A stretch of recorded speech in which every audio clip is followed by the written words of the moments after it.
What's up, everyone? Welcome back to another episode of Beyond the Schmoedown. I am former Star Wars champion Andrew Dimalanta. And I'm Star Wars competitor Nicki Dimalanta. Ooh, 3 matches? Every time. Yeah. Every time. I don't know. It's 3 or 4. I think it's 3 matches. I think it's 3. There was no pay-per-view. Yeah, I think it's just 3. 3 big matches in the Ultimate Schmoedown Singles Tournament. Oh, yeah. So it was what? The two semis and the final? Yeah. For the singles tournament? Yeah, big matches. Very big matches. Yeah. So last tournament that has to go. And then, yep. And I think they made a comment. These are the last digital matches that we will be seeing. Aside from, because I know Star Wars is going to stay digital for the Schmoedown next year. Yeah. But I think, to some extent. yeah, because, 80% of your roster is Not in LA. Not in LA. So, yeah. But yeah, we'll talk about that at the end of the episode because it's, yeah, we have our thoughts about it. But I don't think there's anything big. There's a couple cutscenes. Yeah, We'll get to those when we get to them, Andrew's still getting over his stuff. It's just like I have to clear my throat. I don't have to You're not coughing I'm so not much. coughing my lungs up. Watch me have to cough in the middle of this episode now. Probably. Because we recorded Rad, which I didn't put up the other day. That was up for this week. Oops, all berries. All berries. How embarrassing. Whatever. There's a lot happening. So, yeah. Yeah, that's true. Here, earlier today, I'm like, hey, did you post that Rad? And you're like, oh, no, I didn't actually. Oh, well. Oh, whoops. So, yeah, that'll go up. Yeah. I've been itching to do a Star Wars podcast. Just to like a Rad where we talk about Star Wars, or a Star Wars podcast. Like bring back Going Rogue. Maybe once a month. Every blue moon we'll do a Going Rogue. Word. I'm down. I know more about Star Wars now than I did when we did that before. Like I have like this. Sorry for a tangent. It's like I have this like desire to like just start talking about that and then like bring on guests. Yeah. I think we should do that. And like not just people that we know in the community, but because I've been meeting a couple of people on TikTok that are like that love Star Wars and we've been talking back and forth and duetting people. I was like, I would like to bring these people on, just talk about their experience with Star Wars. Yeah, I think we should. I think it'd be fun. Yeah. Yeah. Is this going to be Going Rogue? Yes. If it ain't broke. Yeah. Let us know in the comments if you want to see that. Because well, when we did Going Rogue before, how long ago was that? What season was that in? That was last season. We ended it last season because it was like we have. Wait, like before or after last season's tournament? After. It was during last season, but we didn't. We ended up canceling it because it was just too much. Because I feel like when we were doing Going Rogue, I was not prepared, and I didn't know anything that I was talking about. Really, very, very surface level. I think it'd be fun to because like it's hard to. Sorry for the tangent. That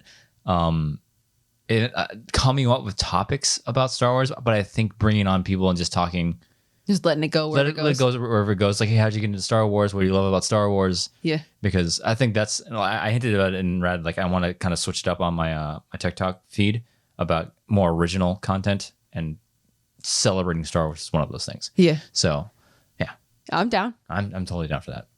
Down. Anyways, you want to talk Star Wars with us? Let's do it. There's a couple of people I was like, yeah, I just want to bring you on, just talk Star Wars. Yeah, I'm down. Going Rogue reboot. Yeah. Reboot Going Rogue. Someday. I don't know. We'll see what happens. Definitely not in the next 2 weeks, to tell you that much. Oh my God. Let's go. Bring it back to the Schmoedown. Let's talk about the first match. Segue. All right. So our first match, we have an opening scene. Oh yeah. We've got Harloff. And Roka. I wrote Harloff, Christian, and Merle. What's wrong with me? Harloff, Roka, and Merle. And, it's Harloff and Roka at first and whatever. And they're just talking about this stuff. And I want my match, the same stuff, yada, yada, broken record, give me my match. Well, no, the match is already confirmed at this point. Confirmed, just who he's going to be against. And so he's like, you know what? I don't know, a couple names floating around. And then, wouldn't you know it? Mr. Merle pops up on screen. Harloff dips, if I'm not mistaken. Yeah. And then Roka's like, oh, damn, okay. If you're going to play me, there's going to be stipulations. Oh, yeah. The first stipulation is that they're playing for the GOAT championship. I love Roka. I do too. Don't get me wrong. She's my favorite. I've said it several times. Roka is my favorite competitor. I don't think you can play for that kind of thing, but I respect that he's trying. Yeah. So, I mean, not no shade at all at Roca. It's just it's Dan. So I don't know. It's whatever. I don't know. It would be. I mean, if Dan wins, it's like it's Dan. Yeah. If Roca wins, it's like, oh, does everybody have to call him the GOAT now and not Dan anymore? Because I doubt that's going to happen. Yeah. People go and do what people go and do. Yeah. It'll be interesting if Roca wins. Like, yeah, because it could happen. It could happen. Yeah. I mean, two of the biggest names ever to have graced a Schmoedown going up against each other, grudge match. The last time, one last ride. One last ride. So yeah, playing for the GOAT championship, and it's going to be a 5-rounder. That's interesting. That was like, yeah. So it's like a grudge match in its truest form. The most extreme kind of match you can do. I would say even more extreme than an Iron Man. Yeah. Not extreme. It's just the most. It's the most challenging. Yeah, because 5-rounders is like, because 3-rounders like it's like luck plays a lot in 3-rounders. 5. I mean, luck has its place. It has its place in any match, but I think 5, like we said, the difference between 3 and 5s is 5. There's more room to make up for misses, and there's more rooms to mess things. Yeah, only that's the caveat. But yeah, that's the rub, right? There's the rub, right? So 5-rounder, and then another thing that I thought was interesting, but also it's like par for the course here. Yeah. Roca says he wants to be announced second, even though Dan mathematically. Yeah. Again, like, I guess mathematically Dan is the higher ranked player. Dan's won in the singles of the division alone. He's won 20 matches. It's like 20 or 21. I don't know if he got one since he hit 20. Yeah, I don't think he I don't know, but 20 matches. I haven't played 20 matches. I haven't played. Exactly. No, I've played 10. What's my record? 5 and 4. Who the hell knows? No, I haven't even played 10. I only played 9. Well, I mean, Dan's been the Schmoedown for about 20 seasons now, so it makes sense. But yeah, so he wants to be announced second because typically the higher ranked player is announced second, but he's calling the shots. Ride. He's the outlaw. He's doing whatever an outlaw wants to do. I'm an outlaw. And so Dan agreed. Yeah. So that's what we're getting. So we're going to get a 5-rounder. Roca is going to be announced second as the higher ranked opponent for the title of GOAT. How fitting is this? The match that Roca is going out on, it's against his oldest rival, I would say. Perfectly fitting. That's why it's happening, I'm pretty sure. And I would argue, like, if Merle didn't lose to Janine, I don't think this happens. I mean, I don't know what would have happened. If he would have made it. I mean, if Dan would have won the tournament. Yeah, it would have been hard. I don't know if this would be happening. But if Dan had been eliminated at any point before the finals, before winning, I think the only thing that would have thrown this off course would be had Dan won the whole tournament. Yeah. In which case, I don't know what would have happened. But it's very fitting, and it's gonna be wild. Yeah. Like the fact that we get to be there to see it is like, oh my God. Oh, that just hit me. I get to be there for Roca's last ride.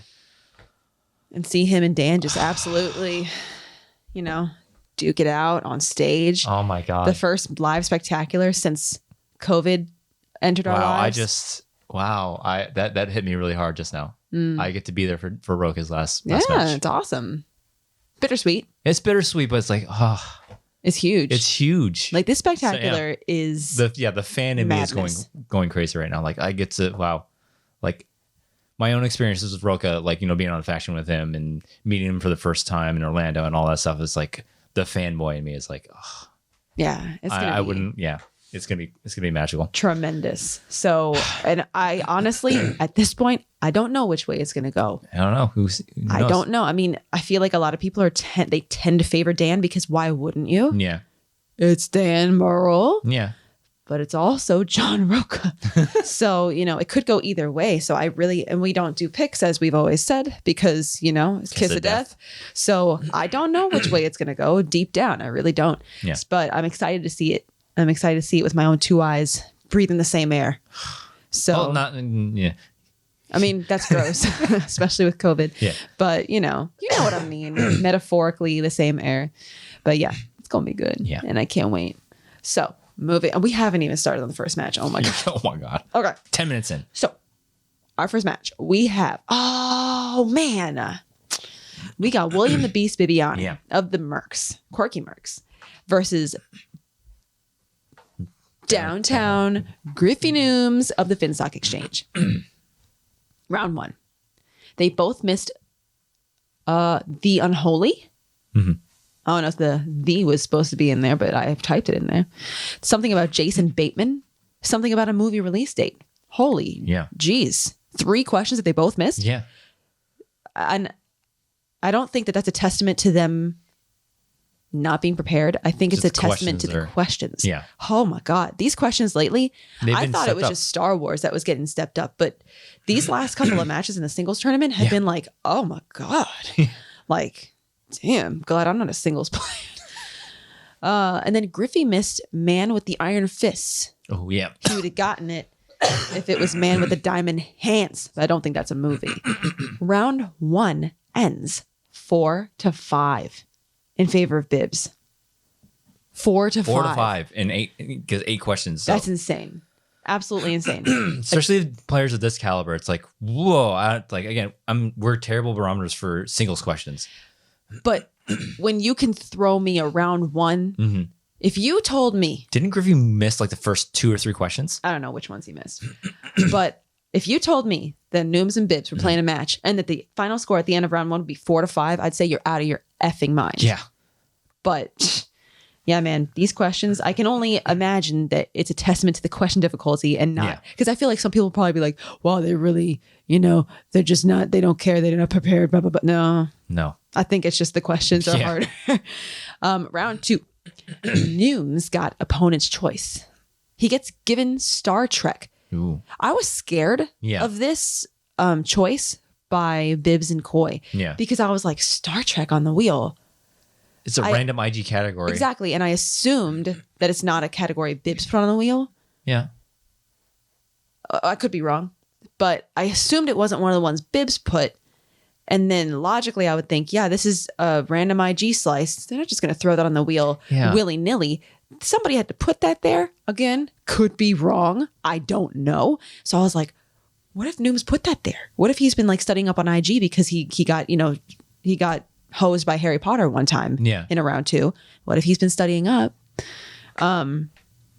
But in the post-match interview, Nooms was like, oh yeah, that was like the slice I was most afraid of getting. Oh yeah. I think he said something like that. So, I don't know. I was just off on my own, making a bunch of assumptions. You know what that does? He went to multiple choice one time, he missed it, and it did get stolen.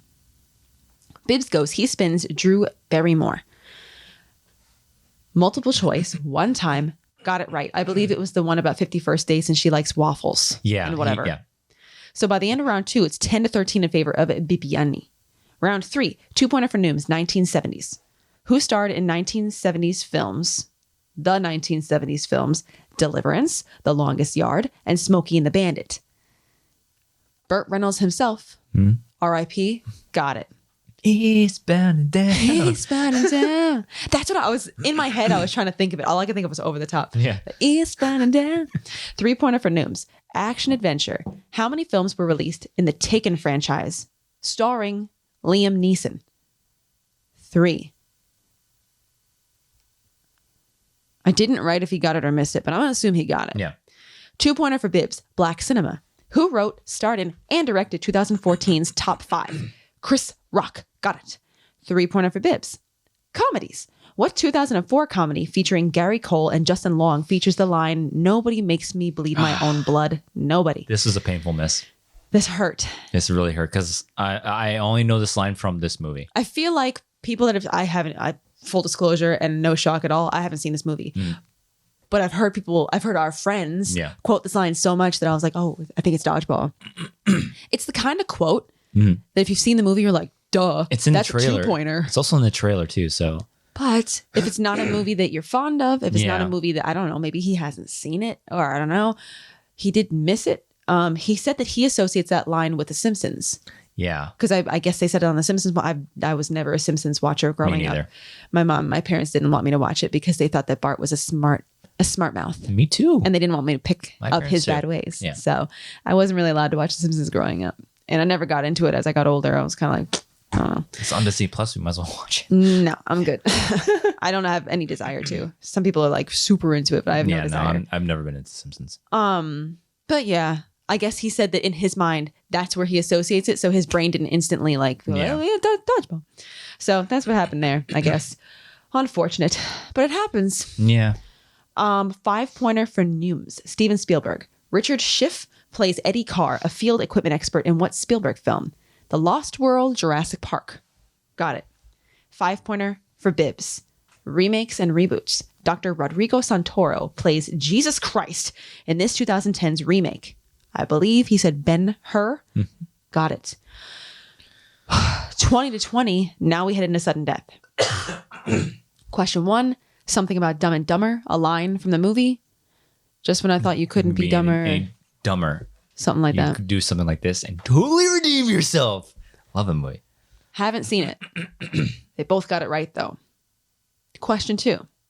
Something about a movie release date. I believe the answer was 2019 or 2009. And I think Bibbs said 2019 or the opposite of that. Yeah. So unfortunately, Bibbs did miss 20-22 in favor of Nooms. It was that question. I remember us looking at it and being like, what? It was like, what? Oh my God. It was a cross movie question across not just movies, but franchises. Like what? Like these 3 franchises had movies, had a movie. In this. No. Yeah. Yeah. These 3 franchises had a movie released in what year? Like, something like that. Yeah. All 3 of these franchises had a movie released in this year. Which, like we've said, we don't know jack about the singles division. Yeah. But sometimes the way a question is structured, even we can be like, oh no. Yeah. That sounds like you probably gonna need a JTE or something on that one. And anytime that kind of a question comes up, like not even here's 3 movies. Here's just 3 franchises, and you got to figure out which movies came out in 1 year together. Yeah, oh my God. That's ridiculous. That's insane to me. I don't know. Some people, they probably pick it out of their brains like it's nothing, and that I don't understand. Yeah. But, this match hurt me to my core because I love William Bibbiani. Yeah. And I love them both in different ways because, I've never talked to Nooms. Yeah. I love Bibbiani because of many reasons. And I love Nooms because I love him as a competitor. So this match was like, no. Like I'm pulling for both of them in different ways. Yeah. I'm going to favor Bibbs more because of, we have a relationship with him, a different relationship with him, whatever. But, this one kind of hurt because I love both of them just in different ways. Yeah. Yeah. This was that 3-pointer is really like, cause like if he hits the 3, he wins. I mean, yeah, it if like we said with the match against like King Arthur and Press Room, it's like if there's any time to capitalize, this was the match to capitalize on it. Yeah, because we haven't really seen Nooms. I hesitate to say slip up. Yeah, but struggle with questions. Yeah, that's a better way to say it. I feel. Okay, yeah. Yeah, he struggled with the first round because I do believe he missed like the first 2 to 3 questions and just couldn't. And like it's like just get on the board, and then he got into rhythm after that. But like if there was any time to take him out, it would have been this match. Day. It's just unfortunate that Bibbs can pull that 3-pointer. Yeah. But hey man, like an overtime loss, like it always like. There's like it's like a 2-bladed double-edged sword when you lose in overtime. It's like, oh, at least I got him to overtime, but like it was like I was that close, this close. So yeah, that sucks. And again, it's kind of bittersweet because Bibbs is out at the singles tournament. The singles done for singles this season, but it's like still got spectacular. Right. Now interesting thing about spectacular is that gets a rematch. Gets to face Nooms again. Yeah. So. Now he gets to focus all his attention on defending the team's title. Yeah. So there's that. So because he's played in multiple matches in Spectacular before, and that's tiring. That's tiring. That doesn't at least now he only has to focus on one match. Yeah. So and focus all your attention on that one match. All your energy. Yeah, all your energy goes into one match, and you don't have to worry about multiple matches because that's got to be exhausting. Because what was the last time? It was the year when he had to do the singles final against Bateman, and then he had to do the teams match against Founding Fathers. So it's like, it's so much. That. Yeah, there was a possibility that he would have played 3 times that night. Lord. Yeah. So that's got to be. I mean, high profile matches. That's got to be. It is. It's a lot of pressure. I mean, I feel like even the most. I don't know. I would love to ask like Dan, being Dan Murrell, like, do you get nervous anymore? Like, do you still get a little bit of butterflies in your belly? I mean, before a big match is spectacular, or at this point are you like, it's whatever? I mean, ask anybody on any sport or any kind of like profession. It's like, if you don't get nervous for big moments, then you don't care about it. I had a coach say that to me. Yeah. When I was playing basketball, I had one of my coaches was, because I told him we had this like really big championship match and we were like undefeated that year or whatever. And I was saying something about how nervous I was. And I was like, I'm sorry. I'm just really nervous. And he was like, I don't ever want you to apologize for being nervous, because if you're not nervous, you don't care anymore. Yeah. So I'd be interested to see if there was anybody who's like, no, I'm not nervous before a match. Like, it's like, then you don't, yeah. There's people who are nervous, and there's people that are good at hiding that they're not nervous. Yeah. Or hiding that they are nervous. So yeah. I'd be curious to ask like a Dan or a John Roca. Yeah. Well, how do you feel? I imagine it's the same for everybody, because that's any sport that I've played in, like, track and field, taekwondo, and it's like, if you're not nervous, then something's wrong, because then you're not going to perform as well as you think you should, or as hard as you should, because if you're not nervous, you don't care. So yeah, or you're going in overconfident. Yeah, and it's like, I got this in the bag, and usually when you're overconfident is when somebody sweeps the leg, Johnny, and then takes you out. Yeah. So. Yeah, I would be interested to ask some of these like top elite players. Like, I wonder, Bivs, do you get? I imagine they do. You get nervous? Yeah. I imagine. Nerves will always play a factor in anything, no matter what you do. I'd like to think so. But yeah, so with that, Nooms goes to the finals. Of another tournament. Yeah. Crazy. Well, and we'll get to. Well, yeah. We'll get to it eventually, because now we got to talk about the other semifinal. We have Janine the Machine of the Stars versus the Barbarian at the Finstock Exchange. Round 1, Barbarian missed a question about 28 days because he said 28 weeks. Oh, yeah, that's right. And he was so confident in it too. I think it was just one of those things where he wrote it down and was like, yep, no need to double check this, and just wrote it down and let it go. Yeah. And then it, just kind of. Yeah, it happens. It happens. 725 to 1. So yeah. Janine missed Blade Runner 2049, something about Vince Vaughn, Leslie Mann, and House Party. They both missed a question about Psycho 3, and She's the One. By the end of round 1, it's 2-5. Yeah. The fact that both finals matches, it was like below 5. Yeah. That's insane. Yeah. Round 2. Barbarian spins away from scores and soundtracks and gets 2010s. He goes to multiple choice 3 times. Missed 1, not stolen, got the other 2. Yeah.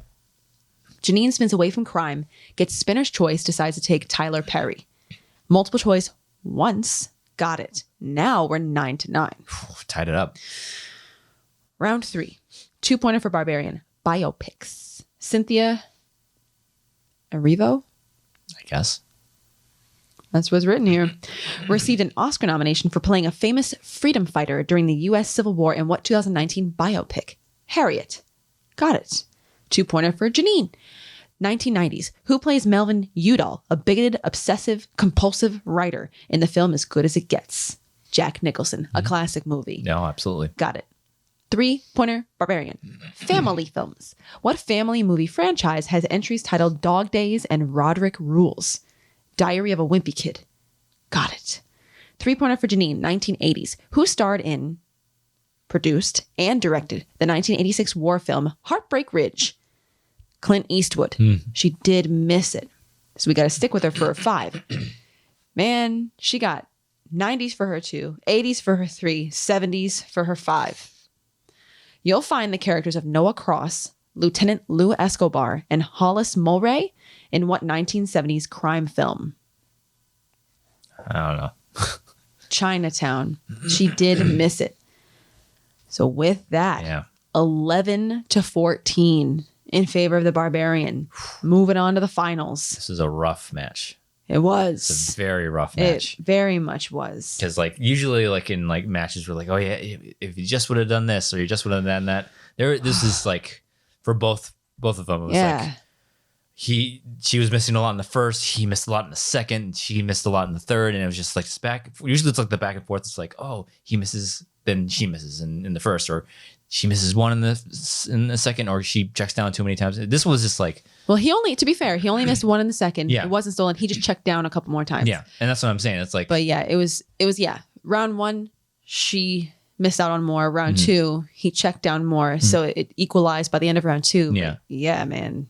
This is a really messy match, and I think it's a testament to how like hard the questions were. Yeah, because if anything, like these last two matches that we just went over, it's like, wow, that's they're semis to go to the final Ultimate Schmoedown Tournament. It's like this is the tournament of everything. This is the tournament that started off the entire league. Yeah. So, yeah, when you get to the semis, it better be hard. Yeah, I mean, you're not going to be asking, Yeah. who starred in this really big blockbuster movie. Yeah, no, you're not going to be getting those anymore. Yeah. So, man, Janine had the end of her season, sure, but she had a really good run this year. I still think she's my pick for comeback player of the year, unless somebody does like, I don't know who else I would nominate for it right now, but for right now, I think she might be the top pick for comeback player of the year, because look at her season last season. It wasn't not a terrible season, but like she just kept getting bad ropes, bad runs and stuff. But then she goes on this magical run this season. Yeah, it didn't end the way that everybody would have hoped, but she made it all the way to the semifinals. She did some magical things this season, like especially stepping in for a title match, for the Otter couple, and carrying the team. I think that was the two things I think people will remember out of Janine's season this year would be the Marisol match, right, and the Otter couple match, because those were magnificent matches and great showings by her. Oh yeah. So I know competitors don't like to hear this especially after a loss. It's like, oh, well, because you've heard it yourself. Yeah, nothing to hang your head about. Don't hang your head on this. You did very well. It's like, no, I'm gonna hang my head about this. Like, especially, for sure. You're just getting closer. So close. You're so close, and it just doesn't go your way that day, and it's like the last thing you want to hear. But Janine did great things this season. Yeah. I think she finally made that step everybody was waiting and just itching to see her do. Yeah. So, and I did see her online say something to the effect of, thanking everybody for their support this year, and it's been a really big year. But now that she knows what she's capable of, watch out for next year. Absolutely. She goes, now that I've seen what I can really do, and the damage that I can do, and we've been talking about the Stars. So the Stars, I don't believe, have a match of Spectacular now. No, it's Swag and the Stars that aren't there. Is that it? I think so. Because the Den has a match. The Suspect have a match. I mean, I need to have a list of everybody in front of me so I wouldn't forget anybody. I think Swag and the Stars are the only factions that aren't. Unless there's some crazy off match. I don't think that hasn't been announced. I think the card has been announced. Because I know I saw somebody somewhere say, "Oh, usually Spectacular is the 4 belts, and then 2 random matches. 2 random off matches." I think they're cutting it down to 5 matches this year. Probably just because time. The random off non-title match is a 5-rounder. Yeah, I think that's what they're. And there might be a lot of showmanship and bravado around it, so you might not need to fill in that time. Yeah, there might be plenty. All 5 matches are 5-rounders. Exactly. So I don't. There's going to be a lot of fanfare around a lot of these matches. So I'm sure we won't be short for content. I'm sure we'll be just fine. But as far as stars go, you keep Janine. Yeah. I don't know what they're going to do. We're going to do with anywhere else, but that seems to be the first choice. Yeah, but I think people are like, oh, scrap it, start from square one. It's like, no, you have some good players on the Stars. You just need to just dust yourself off and then regather yourself for next season. Because, like, in my opinion, because Ross is getting cut in half. You have Janine, Jacoby, the other guy, what's his name? Nick Harley, Alex Damon, and then if Alex just doesn't want to step into IG, an IG player, which I think Hannah's on the Stars. Keep Hannah. So, yeah. So there's your 5 right there. I'd say if you don't want to branch out with somebody new, if you don't want to venture out with somebody new, that's your 5 right there. That's a solid team. Because how do you replace Jeff Snyder and Mark Andreyko? You had 2 rookies that performed really well. And I thought we heard something of that. Andreyko might be coming back. Yeah. So wouldn't that be a crazy surprise? Wouldn't it be crazy if you showed up at Spectacular like, I'm back, bitches? Oh yeah, that'd be great. I don't know if you're allowed to say that word. Whoops. But yeah, imagine he just showed up like, I'm here. I'm back, Roxy. Take me back, baby. Yeah. So I think the Stars is just one of those was like, just dust yourself off, gather yourself for next season. Because can you see Alex Damon staying down for too long? No. No. Janine's in the same boat. And like your rookies performed really well. Keep them in there, make them a team. Because and then have Janine just focus on singles. So. And who knows?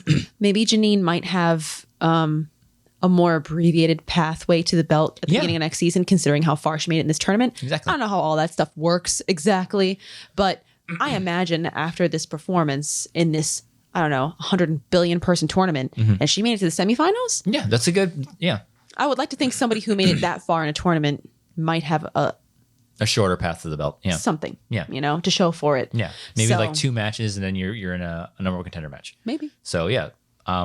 It was a good match. It was rough. It was so. It was. Yeah. And Barbarian kept his head in the game because I think he was rocked after that 28 weeks, 28 days flub. Mm-hmm. I think that really rocked him. Yeah. And for somebody with maybe a little bit less wherewithal, they might have let that really get to them and just, creep in the back of their minds for the rest of the whole match and kind of throw them off their game. He was visibly, I think, upset after it, but I think... And especially after checking down so many times, and because we know exactly what kind of competitor Barbarian is. Yeah, he's the kind of competitor that's like, I don't want to check down. Yeah.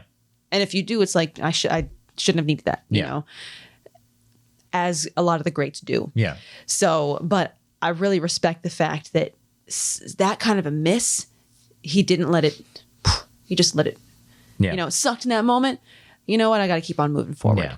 And the fact that he kept his head down, stayed in the game, and just kept doing it. He just kept in it. And it obviously showed it paid off. Yeah. The cards went his way in the third round because Janine missing those last 2. Yeah. Definitely, who knows if he was forced to answer more questions. Who knows might happen. It might go his way, it might not, but it went his way today. And like Barbarian is one of those, I've said it before, it's like things just need to start going his way because in the both past, of these competitors. Yeah. Because in the past it's like, come on, man, another one of these type of days, but he goes into the finals and it's an exchange invitational for the finals. Yeah, and speaking of that, I feel like I also saw Shannon at one point say, "You don't get to call it invitational. That's a corruption thing. Come up with your own thing." So I thought that was pretty funny. But yeah, and so now the exchange gets catapulted into first place. Yeah, because automatic points. Nooms won his semifinals. Barbarian won his semifinals. They both got those points, and now it's a guaranteed, regardless of the finals winner, a guaranteed 4 more points. Yeah. So they are definitely sitting pretty in first right now. An automatic 4 points, an automatic title shot. Yes. So you're automatically at Spectacular already. You're twice. You just matter of who you put in that spot. Exactly. So is it going to be Nooms twice, or is it going to be Nooms and Barbarian? Yeah. So wild. Let's see who moves on. Let's see. Oh, but actually, no. But first, we have a cutscene. Oh, yeah, that's right. My sweet little Chandru. Oh, my goodness. Boy goes hard. Yeah, he does. I mean, I gotta give it to him. Like, my lord. So, okay. So we got Chandru. You start to, not too long into the cutscene, you hear that like Game of Thrones music. What was that? The Lannister theme? Yeah. Was that the one? I don't know. I don't remember much of anything about Game of Thrones. I barely knew what was going on when I was actively watching Game of Thrones. I couldn't really. It is a lot. It was a lot to take in. I don't know how people do it, but so Chandra's there, just being Chandru, and then wouldn't you know it? Finally, we hear from Mr. Paul Oyama. Finally, he jumps onto the screen and we're like, oh, thank you, Lord. Finally get some clarity on this. Thank you. And Chandra's all jazzed up and he's like, yeah, man, we're going to go. We're going to drop this bomb on Kalinowski. 2 weeks before Spectacular. Let's do it. It's going to be me at Spectacular going up against, Robert or whatever. And yeah, we're going to get back into, we're going to get back into having some gold in our corner and this and that. And Paul's just kind of like, excuse me, what are you talking about? We just kind of talked about it. We never said anything set in stone. It's like, yeah, you said you're going to consider, it's like, to Paul's like, yeah, I said I consider it. I consider, Chandra said something really funny. He's like, oh yeah, it'd be very considerate. Oh yeah, I said I would consider it, and he goes, yeah, it would be considerate of you to give me the title match. I thought that was, I don't know if that was Chandru. Man's a genius. If that came out of his brain, I was like, oh, wow, that was fantastic. Good. But yeah, so Paul was kind of like, no, man, what are you talking about, dog? I never said that. Yeah. And so next thing you know, Winston pops up. Yeah. And I was like, right before he did, I'm like, damn, it's been a while since we've seen Winston. Wouldn't it be crazy? And then, oh, boom, there he is. And I gotta say, I did take a note here that Winston's got some mad dad energy. Yeah, disciplinary dad. He's got that disciplinary father. Yeah. Like that kind of like feeling when you're like getting in trouble with your parents pretty seriously and you almost can't even breathe. Like I feel like if Winston gave me like a dad talk, I'd be like, okay, I'm sorry. I'll shame him. I won't do it again. I'm sorry. But he's got some mad disciplinary dad energy. But so, whatever. Long story short, Chandru gets kicked out of swag. Yeah. He's wearing a swag shirt. And Winston's like, take that off. You're out. Yeah. And then next thing you know, Winston clicks off. Paul clicks off. And Chandru just starts losing it. He starts talking to us, the audience. Mm-hmm. He starts saying how much he hates Paul, how much he hates Winston, how much he hates everyone, how much he hates you, how much he hates the audience. I was like, oh my God. Yeah. Wow. When somebody goes that hard with heel work, I'm just like, wow, I have nothing but respect for you. Yeah. Because damn. So yeah, he went hard and it's kind of like, okay, now we're all left to speculate. We're all left to go, okay, what's going to happen next year? Does he go rogue by himself? Does he try to start his own faction? Does he team up with like an Adam Witt? Does he try to form his own like heel type faction? Does he stay by himself because he hates everybody and doesn't even want to work with anybody? Yeah. So a lot of question marks still out there. And who knows? He could pull some kind of a stunt at Spectacular. Yeah. Oh. I mean, he doesn't have the title shot. Yeah, can you imagine him just randomly showing up at Spectacular, just crashing the party? And I'm not sure what he would do, but I could see it. Yeah, and Harloff just like from the balcony, get out of here, just like doing whatever. It's like, dude, like I would not put it past Chandra to try to pull something that's Spectacular. Not at all. And I'm assuming he's going to be there. Oh yeah, I don't know if he is. He's LA based. He's LA right? based. So yeah, I mean, I'm sure he's gonna be nearby. Yeah. Whether or not he pulls something. But yeah, we were wondering like, what is up with this? What we're gonna do? And it's like right when Winston jumps on, I was like, he's out of swag. There's no way they keep him now. There's no way. He's been causing too much trouble. He's been doing it all season long. Yeah. And like, he's gone. They gotta get him off because swag is not a heel faction. They're not. So I mean, some of them have a bit of an attitude problem of like did their best to keep him on there, but Chandra just didn't fit with what swag had to offer. So he outed him. I was like, yep, he's gone. Yeah. It's like like when they were talking, it's like either Paul is leaving or Chandra's getting booted. Yeah. So those are the two. Is like, yep, Chandra's gone. And what I was thinking was, I feel like this can't be it. The end of the storyline for this season, yeah, because they've been building it up for like a couple weeks or a couple months, however long it's been. I don't know. Yeah, since the Brooklyn event, isn't it? But it's been building for a bit. Yeah. And it's been like, well, where's Paul? Why are they avoiding the question? What's happening? And then for 2-3 weeks before Spectacular to be like, all done.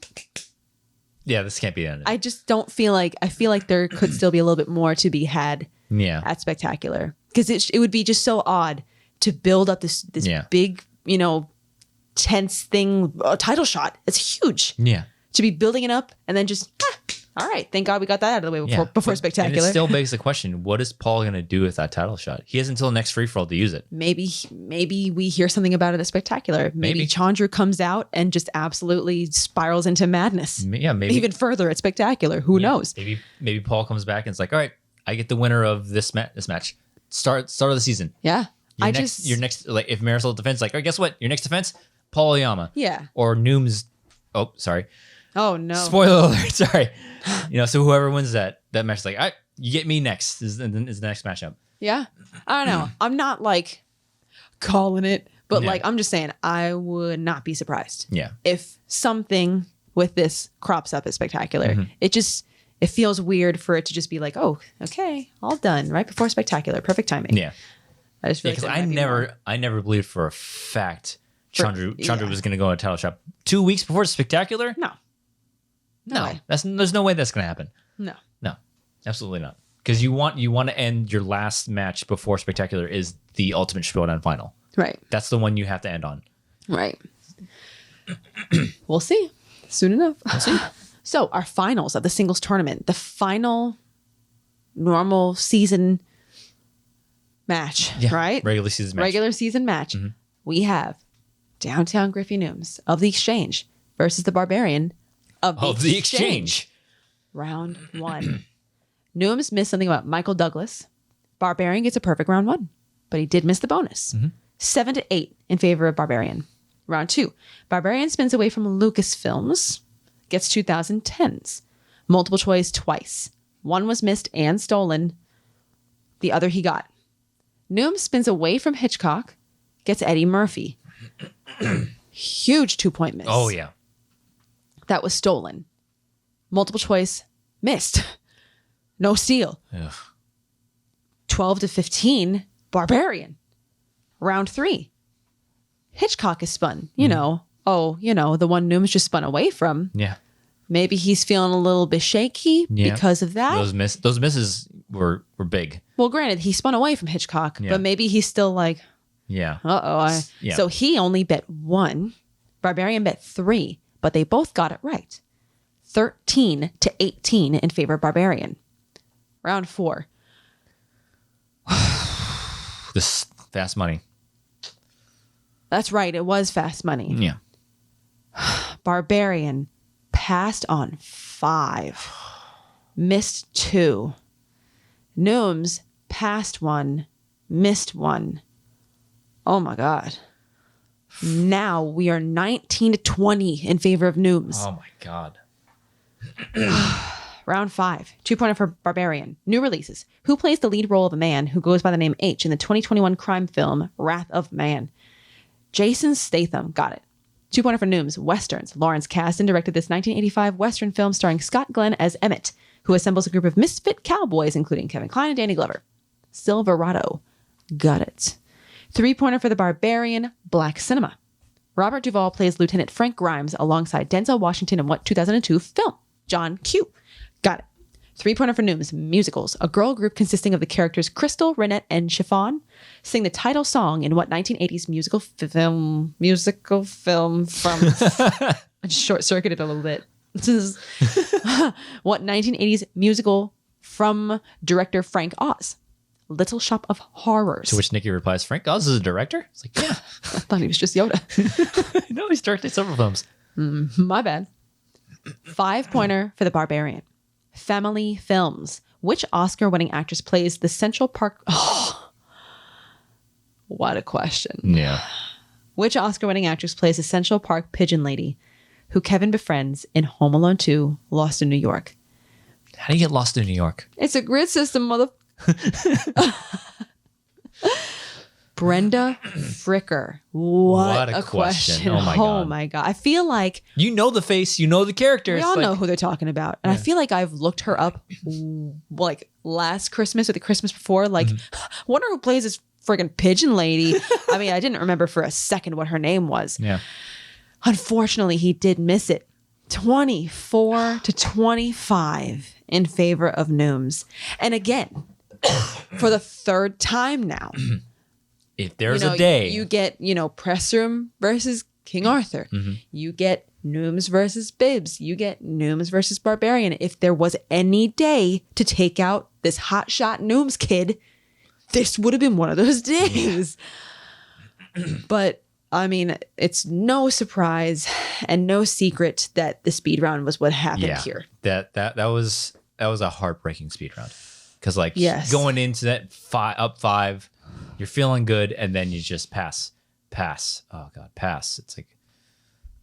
with every pass, every passing pass, I was like... Oh, and no. I think it's situations like this where I think everybody is just happy to get rid of fast money. because this is the last Fast Money I think we will ever see in the Schmoedown. I've only played one, and the thought of playing Fast Money again is terrifying. Yeah, it's really scary. Yeah, it's so much. It's such a big difference.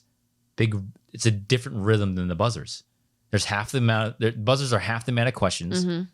Different kind of rhythm. It's a different kind of rhythm, and you don't necessarily get to hear the entire question in buzzers. Sometimes you you're thinking about it, and your opponent just goes, "Oh, there it is." So yeah. I think from an audience perspective, I think I'd rather see buzzers. I've yet to play in a buzzer round, but just looking at it, especially for things like, because that Fast Money round, there's multiple. I get it doing it in like specialty divisions like IG and Star Wars. It's a little bit.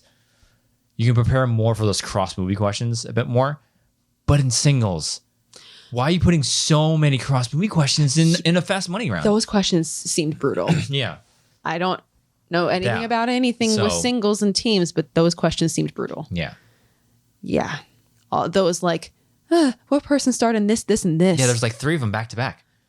I don't know how many, and I don't remember what all the questions were, but oh man, it seemed brutal. It seemed rough, and I believe this because Nooms has a loose grasp on Fast Money, which he killed it in his teams one, when perfect 5 for 5. Right. So he has experience in Fast Money. This is Barbarian's first go around at any type of speed round. Right. And Fast Money is, you can prepare for it all you can, but if you're not used to the rhythm of it and you're not ready for those type of questions, it's, like I said, it's like those seem very difficult for Fast Money to make yourself jump that many hoops. The mental gymnastics. Head.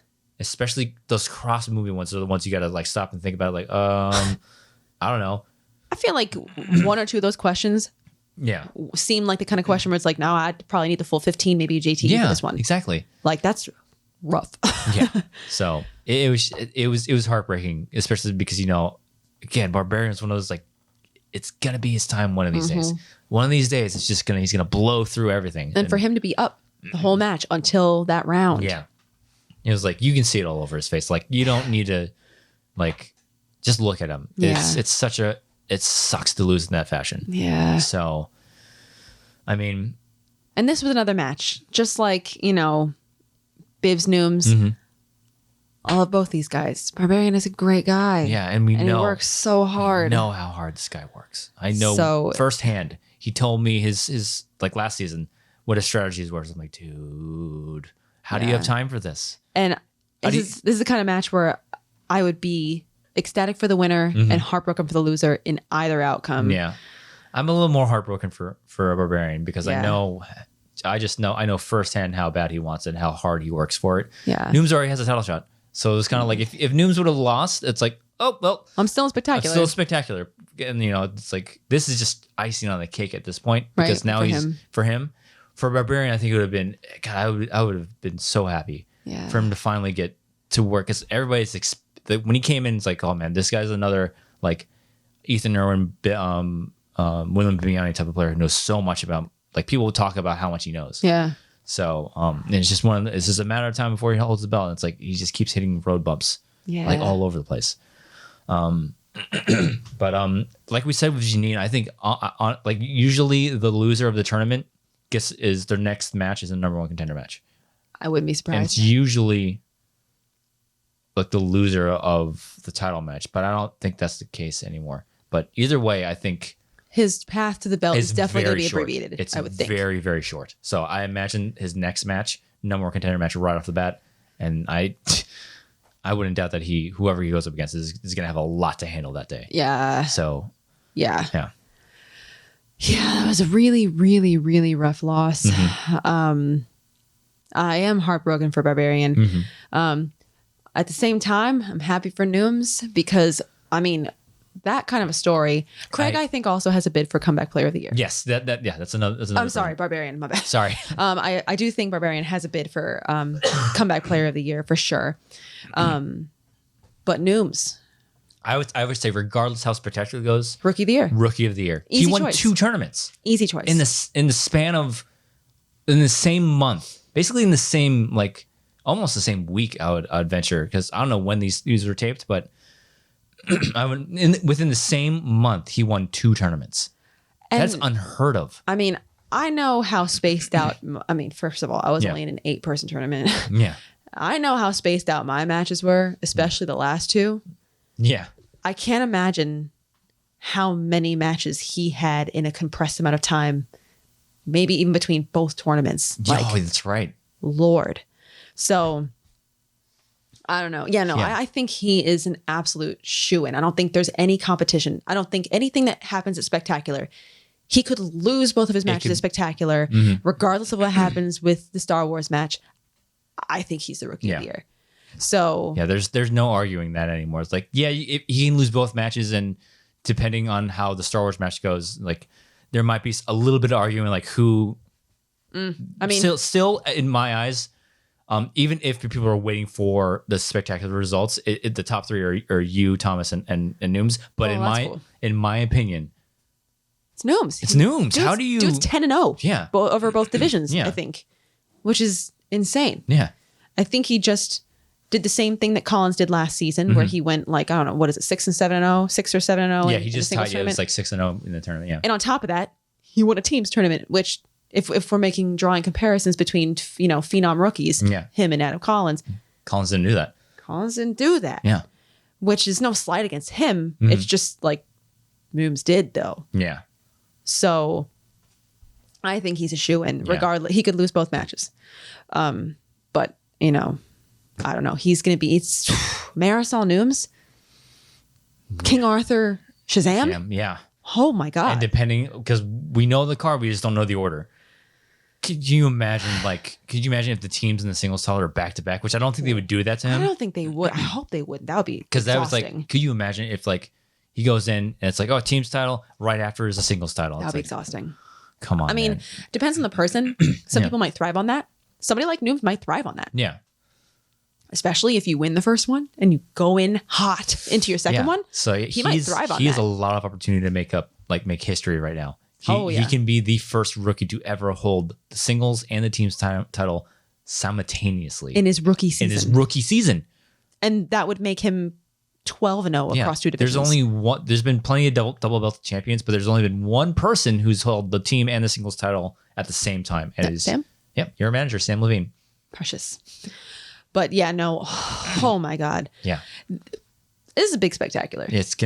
So the card is a lot of exciting outcomes across every match. So I mean, we have this is the last, like we said, the last match of the regular season.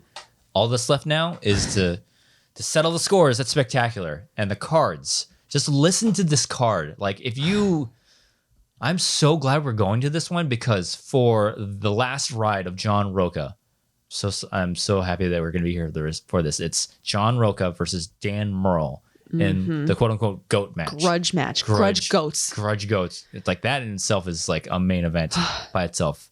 Then you have the Intergeekdom title. Mike Kalinowski looking to defend for a second time in a row against the guy that everybody was raving about 2 seasons ago. It was just a matter of time before we got to the mountaintop. And isn't it poetic that the one who took him out of that tournament wasn't Mike's teammate? Yeah. A little bit of grudge there. A little bit of a grudge match maybe there. Yeah. Robert the Spider Parker going for that IG title. And then in the Star Wars division, 2 undefeated rookies. Thomas Harper looks to defend against who everybody loves. You know her. You'll love her. Nicki Dimalanta. 2 undefeated rookies for the Star Wars Championship. Ridiculous. And then in teams. Let's move on. Then in the teams titles, we have Shazam, who is my best team of all time. My boys, Shazam, William Bibiani, and Brendan the Kidmeyer go up against the rookie phenom team, King Arthur. King Khan and Downtown Arthur Nooms. Arthur Nooms in team division. And then and then the cherry on top. The main event. The overcard, as we say in these parts. What an overcard. When you have 4 undercards, that's the mega overcard. Oh my God. Wow. The first female singles title holder in the Schmoedown history, trying to defend for the second time, Lady Justice herself, Marisol McKee. Which I think the day that we're filming this, I think it's her birthday. Happy birthday! If you're watching, I don't know if you're, I think she does. I think she does. I mean, that'd be really cool. That'd be pretty cool. Yeah. I don't know. I'm excited. I hope we get to talk to her. You've already talked to her. Get out of my face. But like, I hope I get to talk to her. I hope I get to meet her and whatever. So I don't know if you're listening, but if you are, happy birthday. And you're awesome. And I love you.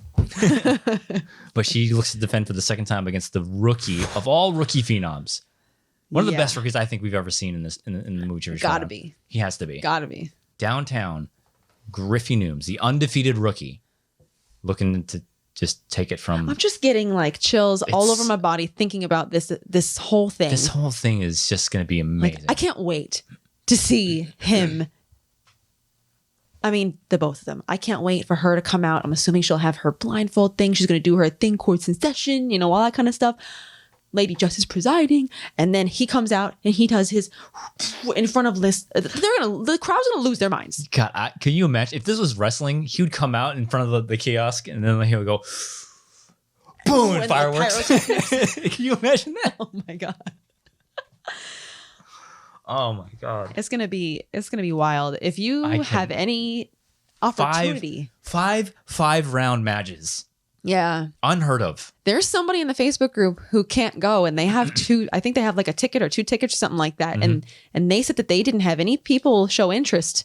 So if you're not busy that weekend, what and are you doing? I think they're selling them at like normal tickets. I don't think they're going to give them away. But if you're looking for 2 guaranteed tickets, maybe search for that kind of a post on the Facebook group. I mean, it's going to be a wild event. Somebody's always doing that for live events. It's like, last minute thing happened. Something came up, especially when it's close to the holidays, you know, that kind of thing. So if you're looking for a chance to go, I don't remember the guy's name, but look him up. You do not want to miss this one. No. This is going to be a magical this is going to be this is gonna, insane. The energy in there. Can you imagine that energy?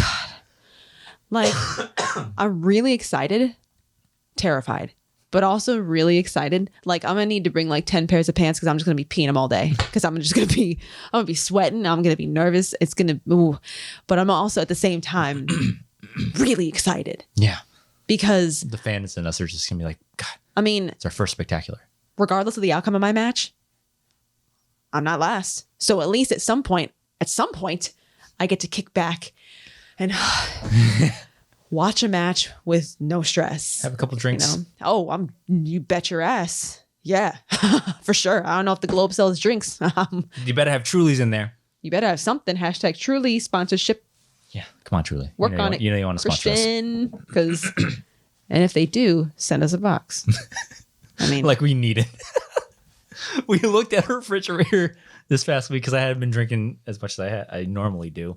I don't drink a lot. That makes you sound really bad. No, I have like at least one tonight just to help Daddy fall asleep. Adult problems. Yeah. It's not like you got a problem. It's what happens when you get to your late 30s. You have trouble falling asleep, so you just have like a beer to help you fall asleep. Whatever. It is what it is. It is what it is. But yeah, like our refrigerator is full of Trulies, and it's the best sight ever. Whatever. I don't care. Judge me. I don't care. But yeah. Sponsor me, Truly. And send me a box. Whatever. We didn't get one of those care packages from Captain Morgan or whatever it was, even though you were in the collision. I almost said collider. Yeah. The collision. Yeah. So, it's whatever. Truly sponsor us. Send me a box. We'll see. But all I gotta say. if you are in the area and you want see a magical event, that energy. I mean, we didn't go to the Brooklyn event, but I feel like I heard that it was like people lost their minds because it was the first live event since COVID. But spectacular. This is our WrestleMania. We've never been to a spectacular.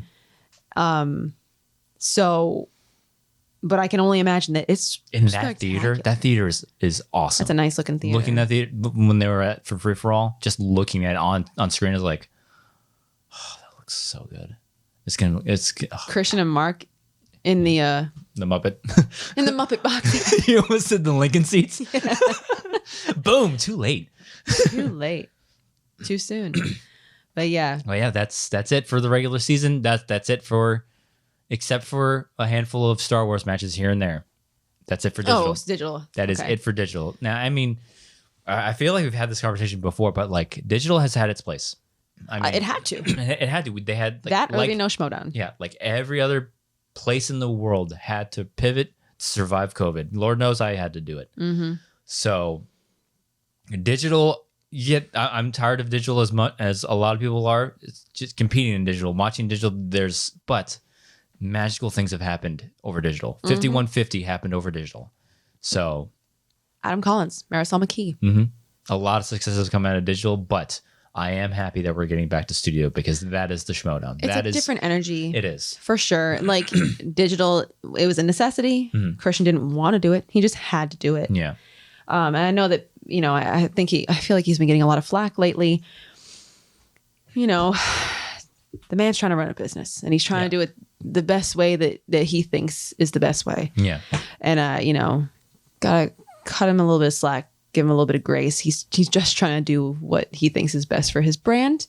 And I'm just glad that it's not me. Yeah. So, yeah. But, but like studio will be back in full force next season. Yeah. We just got to get through Spectacular first. So however you can get to the what's the theater? The Globe Theater. Globe Theater, December 4th. Get your tickets for the Schmoedown Spectacular. So I think we'll go ahead and we'll wrap this up in a second, but so no matches to talk about next week.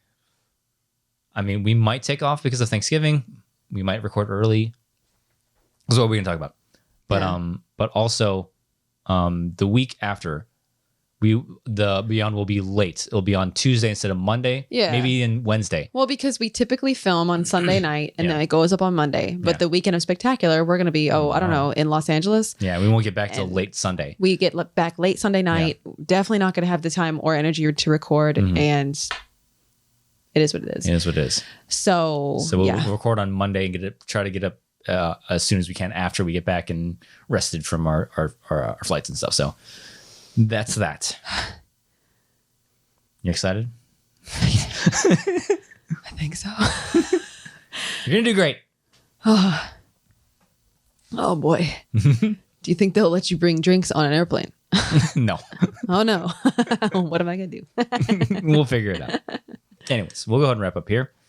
Star Wars #1 contender, Nicki Dimalanta. Where can they find you online? Wow. Okay. Well, Twitter. You can find me at Twitter at Dimmy, DIMMMYYY.